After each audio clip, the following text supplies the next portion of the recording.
IndusInd bank ఒక 70% అంటే 65 to 70% వరకు డౌన్ అయిపోయింది సార్. గ్రేట్ ఆపర్చునిటీ అని చెప్తాను. 500 రూపాయలు వస్తే ఇండస్ఇండ్ బ్యాంక్ కొనుక్కోండి. Wow, okay. అంటే కంప్లీట్ మరి పుంజుకోవడం కష్టం అని అంటున్నారు. ఎవరు లేదు లేదు, నేను ఛాలెంజ్ చేసి చెప్తాను. అంటే పడిపోవడానికి మెయిన్ నా 25 సంవత్సరాల అనుభవంతో చెప్తున్నాను. IndusInd bank it's one of the best bank. ఏదో జస్ట్ వాళ్ళ మెసేజ్ ఇచ్చి ఇవ్వలేకపోయారు.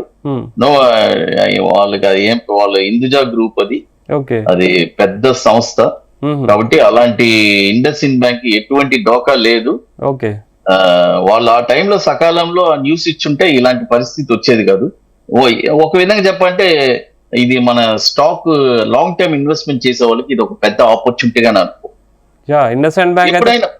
ఎప్పుడైనా తెలుసుకోండి, మార్కెట్ బాగలేనప్పుడు ఇలాంటి న్యూసెస్ అన్ని వస్తుంది.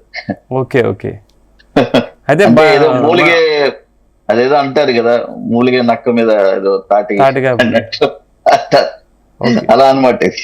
అంటే ఇండస్ఇండ్ బ్యాంక్ టెన్షన్ పడాల్సిన అవసరం లేదు. ఫండమెంటల్ ఏమి టెన్షన్ పడాల్సిన, ఫస్ట్ 500 వచ్చినా కొనండి, మళ్ళీ 250 వచ్చినా కూడా కొనండి, ఏం ప్రాబ్లం లేదు. ఎటువంటి భయం లేదు, డోకా లేదు.